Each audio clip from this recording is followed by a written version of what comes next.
السلام عليكم. هنعمل النهارده رز بلبن بطريقه سهله وبسيطه ومكونات موجوده في كل بيت. هعلمكم ازاي يطلع زي بتاع المحلات واحسن كمان ويطلع معاكي كريم. ولو اول مره تشوفوا قناتي ما تنسوش الاشتراك في القناه وتفعيل زر الجرس ولايك لو عجبكم الفيديو. اللهم صل وسلم وبارك على سيدنا محمد. يلا بينا نبدا الوصف. كوبايه الا ربع رز مغسول. هنحط الرز على حسب الكميه اللي انت هتعمليها. الكوبايه الا ربع بتعمل كيلو لبن. لتر ميه ما يعادل 4 كوبايات. نرفعهم على النار واول ما يغلي ههدي النار عشان ما يفرش لحد الرز ما يستوي يبقى بالشكل اللي انتوا شايفينه ده. هنزل على الرز بعد ما يستوي بكيلو حليب ما يعادل 4 كوبايات.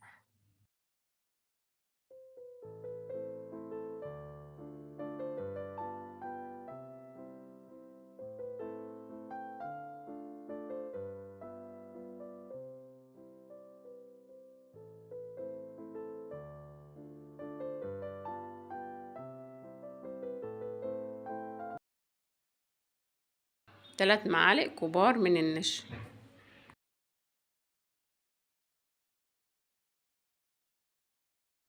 ننزل عليهم بنص كوباية لبن وندوب النشا مع اللبن.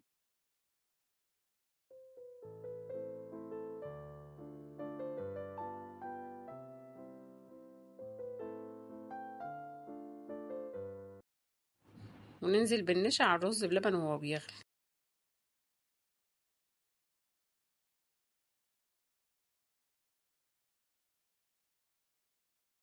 كوباية الا ربع سكر، والسكر حسب رغبتكم لو حابة تزودوا السكر.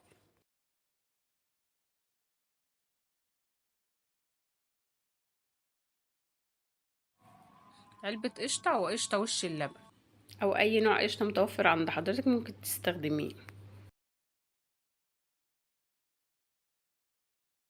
نص باكو كريم شانتيه ندوبه في ميه او حليب وننزل بيه على الرز بلبن. ولازم نقلب الرز لحد ما يغلي.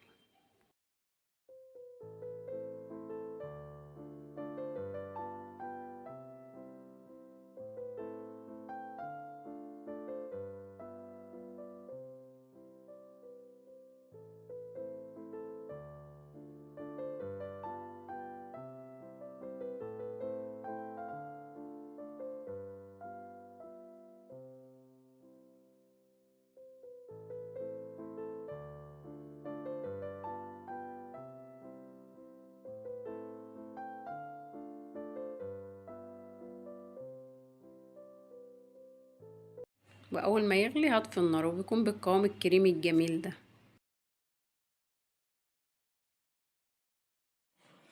قبل ما نغرف الرز بلبن لازم بالمغرفة نقلبه كويس وبعدين نغرف.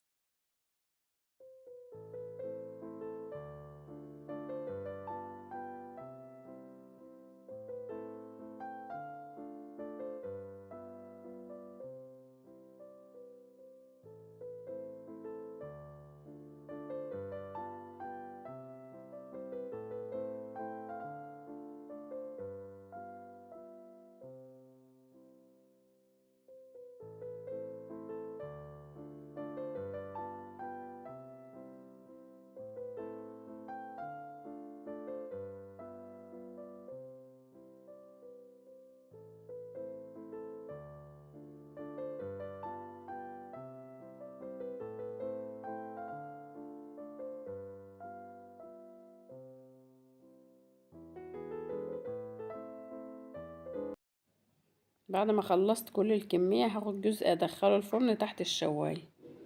لو حابة الوش يكون مكرمش نغطي الاطباق باسترتش راب.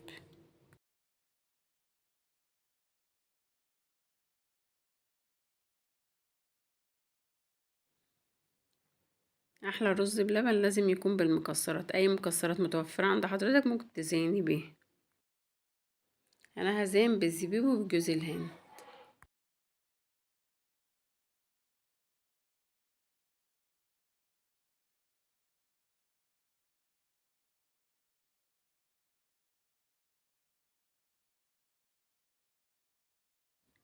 بعد ما خرج من الفرن بقى بالجمال والحلاوة دي. جربوه بنفس الطريقة وان شاء الله هتعجبكم.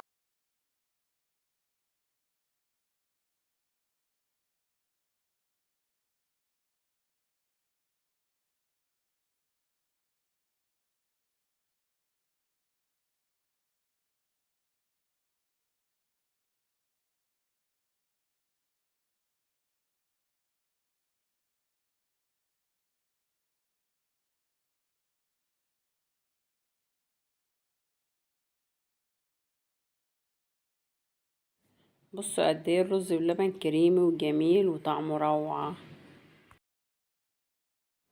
ولو عجبتكم الوصفة ما تنسوش تشتركوا في القناة وتفعيل زر الجرس ليصلكم كل جديد. والسلام عليكم ورحمة الله وبركاته.